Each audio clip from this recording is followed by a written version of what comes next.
Hey yo, and thanks for clicking in. It's been a pretty busy few weeks here. I got an awesome promotion at work, and my very sweet girlfriend flew my awesome best friend up to surprise me for my birthday, which also happened. All that just to say that I've been off doing all that instead of brainstorming convoluted chains of MIDI effects to do videos about. So today I've got a pretty straightforward trifecta of tried and true tricks that you can use to add interest to your almost there drum sequences. Before we get started, huge thanks to my Patreon followers appearing on screen now. That support means so much to me as a young channel with big old dreams. Let's get to work. For my absolute beginners, I'm going to start from a pretty basic place and quickly take us up to where the real fun starts. Let's say you've decided it's time for a session. You've gone through the usual startup, you've picked your drum samples, you've dialed in a pattern with your kick, snare, and hats, and it sounds something like this. Firstly, we can make it feel more dynamic by adjusting some of the velocities. I'm going to pull down the velocity of notes that are right next to each other for contrast, but leave alone notes that are on downbeats.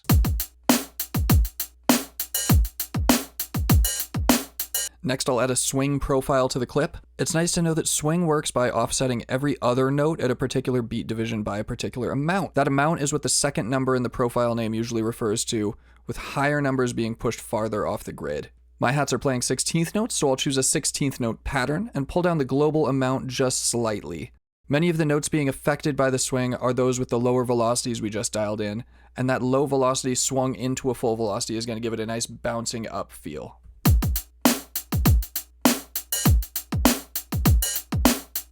And lastly, for our prep, I'll reduce the humanize amount to something pretty low and give these notes just a little push off the grid. When you're moving notes off the grid, keep in mind that the swing amount starts from the grid division line, not where the MIDI note lies.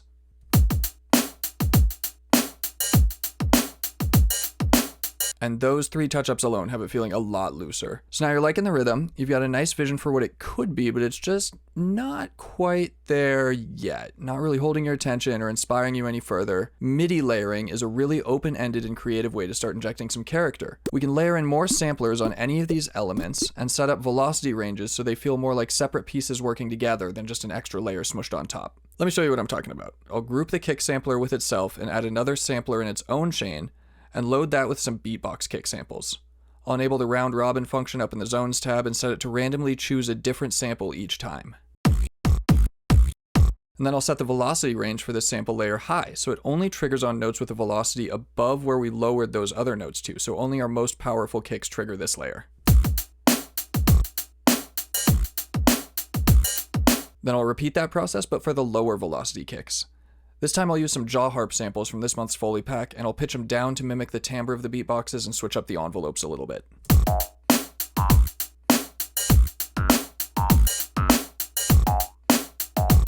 I'll also throw some stereo interest on there because it's just feeling a little mono to me. I'm going to use a Haas effect.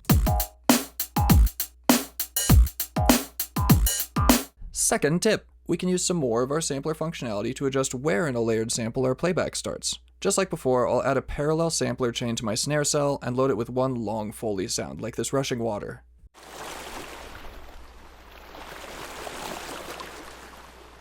I'll assign the second LFO to the sample offset, turn off retrigger, and set the length to a couple bars, and turn up the modulation amount to almost all the way, so we don't run out of sample toward the end of the oscillation. Now, every hit will have a slightly different sound. Now I'll just clean it up a little bit with some high-pass filtering, adjust the release and volume, and switch it down to only one voice.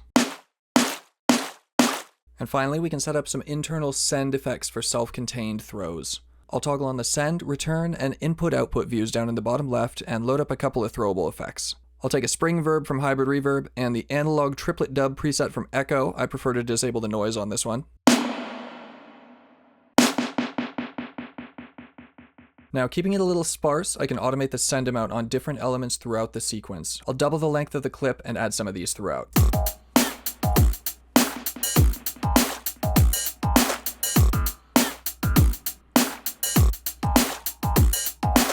I've just touched things up by doing a little compression, distortion, clipping, and volume leveling, and in just a few minutes we've gone from the loop we sat down with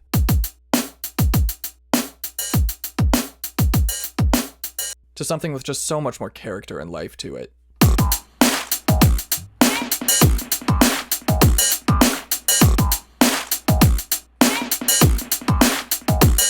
If If you'd like this exact project file and tons of sample packs, including what I used today, check out the link to my Patreon below, where I post monthly packs and much longer breakdowns of my own full tracks. And watch this video next if you want to see some really cool ways to take those internal drum rack sends a lot farther. Like the vid if you did, subscribe while you're down there, and I'll see you next time.